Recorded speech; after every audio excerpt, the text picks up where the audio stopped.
মেসিকে দেখতে না পেয়ে ক্ষোভের আঁচে তছনছ যুবভারতী ক্রীড়াঙ্গন। খেলোয়াড়দের ঢোকা বেরোনোর পথেও তাণ্ডব, গ্যালারি ও মাঠের ব্যাপক ক্ষতি। একজন ফুটবল প্রেমী হয়ে কিভাবে ভাঙচুর চালালো ক্রীড়াঙ্গনে? তাণ্ডব কাণ্ডে থার্ড পার্টি হিসাবে কে ছিল ওই ভাঙচুরের দলে? যুবভারতে বিশৃঙ্খলার দায় কার? এসব নিয়ে উঠে আসা নানা প্রশ্নের উত্তর নিয়ে আজকের ভিডিও। লিওনেল মেসির সফর। মহানগর কলকাতায় পা পড়ে ফুটবল জগতের রাজপুত্রে। কলকাতার জন্য এক স্বর্ণ উজ্জ্বল দিন হওয়ার কথা ছিল সেদিন, কিন্তু হলো একেবারে উল্টো। বিশ্ব দরবারে মাথা হেঁট করে দিল কলকাতার। লন্ডভন্ড হলো শহরের বৃহত্তম ফুটবল স্টেডিয়াম যুবভারতী ক্রীড়াঙ্গন। হাজার হাজার দর্শকের ক্ষোভ আছড়ে পড়ল সল্টলেক স্টেডিয়াম এবং লাগোয়া এলাকায়। এমন কলঙ্কিত দিন সাম্প্রতিক অতীতে কলকাতার ইতিহাসে আসেনি। হাজার হাজার টাকা দিয়ে মেসিকে দেখার জন্য টিকিট কেটেছিলেন দর্শকরা। কেউ দিয়েছিলেন 12,000 টাকা, আবার কেউ 16,000 টাকা। কিন্তু তারা এক ঝলকও দেখতে পাননি বিশ্বজয়ী ফুটবলারকে। মেসির অনুষ্ঠান ঘিরে রণক্ষেত্র যুবভারতী ক্রীড়াঙ্গনে। দফায় দফায় জনতা পুলিশ খণ্ডযুদ্ধ। ক্ষুব্ধ জনতার দখলে চলে যায় যুবভারতী। মেসিকে ঘিরে থাকা মন্ত্রী কর্তাদের বিরুদ্ধে ক্ষোভ। স্টেডিয়ামের বাইরে উত্তেজনা, বাইপাসেও ছড়ায় উত্তেজনা। লাঠি নিয়ে জনতাকে তাড়া পুলিশের। চোর চোর স্লোগান জনতার। মেসিকে সামনে রেখে দুর্নীতির অভিযোগ জনতার একাংশে। গ্যালারি থেকে চেয়ার বোতল পড়েছে মাঠে। ভাঙা চেয়ার নিয়ে মাথা বাঁচাচ্ছে পুলিশ। এ যেন এক দক্ষ যজ্ঞ। দর্শকদের ক্ষোভের আঁচে তছনছ হয়ে যায় যুবভারতী ক্রীড়াঙ্গন। আমরা একটা বার শুধু যে আসছে তাকে দেখতে এসেছি, তাদেরকে নিশ্চয়ই ছেড়ে দেওয়া উচিত। অ্যাটলিস্ট একটা সুযোগ দেওয়া উচিত যাতে আমরা দেখতে পারি, হ্যাঁ কি না? না, যারা ভিআইপি তারাই শুধু সারাউন্ড করে গেল, প্লেয়ার্সরা সারাউন্ড করে গেল, আমরা এক ফোঁটা দেখতে পারলাম না। জবাব দিতে হবে, পুলিশ মন্ত্রীকে জবাব দিতে হবে। কেন প্রশাসন কেন মেনটেন করতে পারল? একটা দুর্গাপুজো মেনটেন করছে এত বছর ধরে। 2000 পুলিশ ছিল, তারপর যখন ঢুকতে শুরু করলো, যখন ওই লোকগুলো ঢুকলো, কেন? এর আগে যখন এমি মার্টিনেজকে এনেছিল সেম জিনিস হয়েছিল, ক্রাউড ম্যানেজমেন্ট একদম বাজে ছিল। এবারে তাও আমরা ওনার উপর ভরসা রেখে মেসির জন্য এত টাকা ইনভেস্ট করলাম। লোকজন বাইরে থেকে আসছে, আমি একজনকে দেখেছি নেপাল থেকে এসছে, একটা কাউকে দেখা যাচ্ছে না, শুধুমাত্র ভিআইপি আর ভিআইপি। শতদ্রু দত্ত মাইকে বলছে সরে যান। মাইকে বলাটা ওনার কাজ, ওনাকে আগে থেকে মেনটেন করে রাখতে হবে কার কোথায় এন্ট্রি আছে, কার কোথায় এন্ট্রি নেই। আমরা মেসিকে সামনাসামনি না দেখতে পারলেও স্ক্রিনে দেখেছি। স্ক্রিনে যেগুলো দেখেছি আপনারা খুব ক্লোজলি দেখবেন। মেসি যদি 20 মিনিট থাকে মাঠের মধ্যে, সেই 20 মিনিটের মধ্যে অন্তত 50 বার আমাদের নেতার মন্ত্রীরা শুধু ছবি তুলেছে। এমনকি মন্ত্রীর সঙ্গে এমন কিছু ব্যক্তিত্ব ছিল যাদেরকে জীবনে আমরা চিনি না। आदमी को फ्रॉड किया है, इसके लिए जो ऑर्गेनाइजेशन है वो पेनल्टी पे करना है और या रिफंड करना पड़ेगा, उस तरह पूरा एक्शन करना है।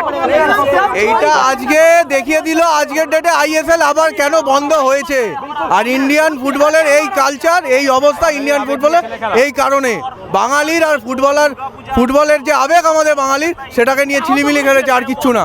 মেসিকে দেখতে না পেয়ে ক্ষোভের আগুন জ্বলে ওঠা অত্যন্ত স্বাভাবিক। স্বপ্নের রাজপুত্রকে দেখতে এসে দেখতে না পাওয়া দুঃখ তো থাকবেই, সেটাও যুক্তিযুক্ত। কিন্তু একজন ফুটবল প্রেমী হিসাবে কিভাবে স্টেডিয়ামের ক্ষতি করতে পারে, কিভাবে ভাঙচুর করতে পারে?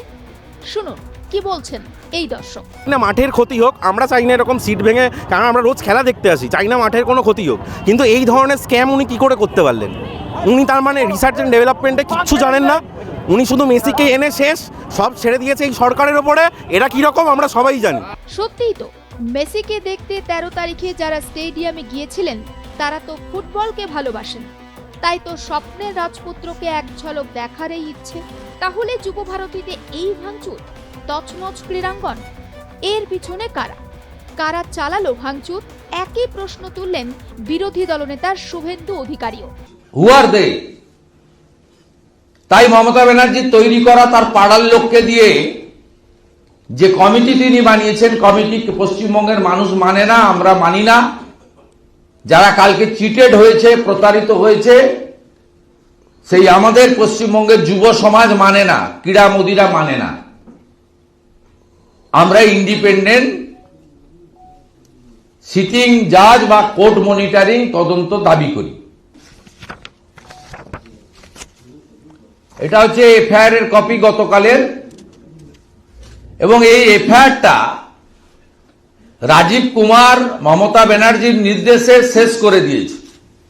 যেভাবে তিনি সারদার ডিভাইস শেষ করে মমতাকে বাঁচিয়ে রেখেছেন জেলের বাইরে, তিনি এন্ট্রি নম্বর 12 দায়িত্বে ছিলেন।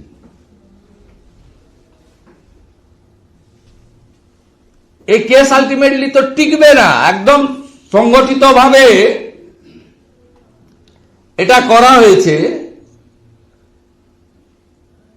এফআইআর করা হয়েছে to save the ministers, member of CM family এবং আদার TMC leader.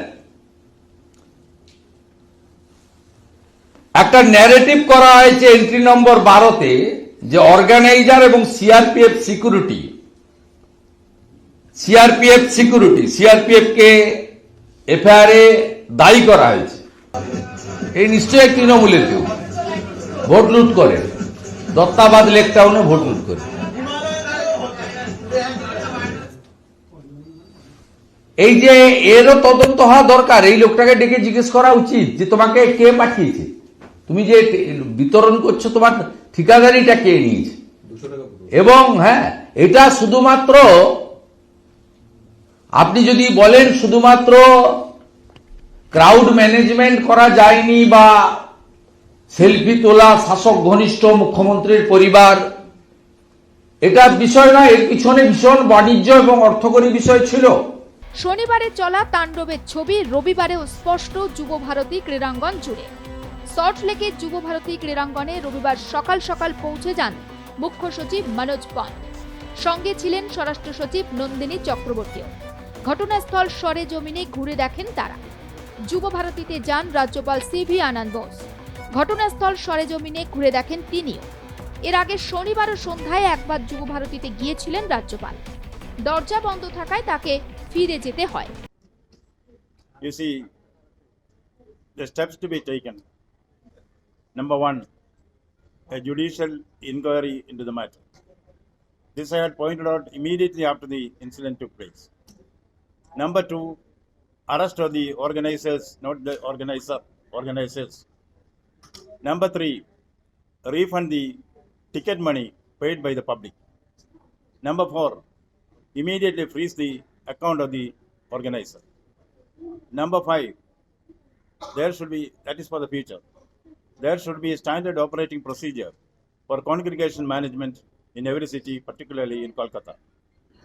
Then there should also be an insurance scheme where the spectators should be insured the premium to be paid by the organizer. There are 12 points which I suggest to government, and these aspects are to be taken into account for the future. There are certain, remedial measures, short-term measures, long-term measures. All these have been elaborated in detail and given to the government as a directive from the Lok Bhavan. I will also be submitting my report containing detailed recommendations to the government of India as well. এদিন বিধাননগর আদালতে Messi শোয়ের মূল উদ্যোক্তা শতদ্রু দত্তকে পেশ করা হয়। বাইরে তখন বিক্ষোভ বিজেপি, এক হাতে চটি অন্য হাতে বল নিয়ে বিক্ষোভে বিজেপি কর্মী সমর্থকরা। যুবভারতীতে বিশৃঙ্খলায় শনিবারই গ্রেপ্তার করা হয় উদ্যোক্তা শতদ্রু দত্তকে। শতদ্রু দত্তের বিরুদ্ধে একাধিক জামিন অযোগ্য ধারায় মামলা করা হয়েছে।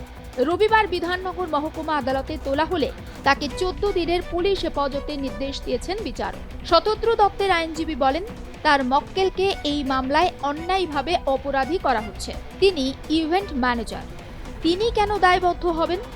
আগেও তো তিনি অনেককে এনেছেন। মেসির কাছে তার নাম খারাপ হয়েছে। কলকাতা থেকে বিশ্বজিৎ পাল ও সায়ন্তিকা বন্দ্যোপাধ্যায়ের রিপোর্ট, আর প্লাস নিউজ।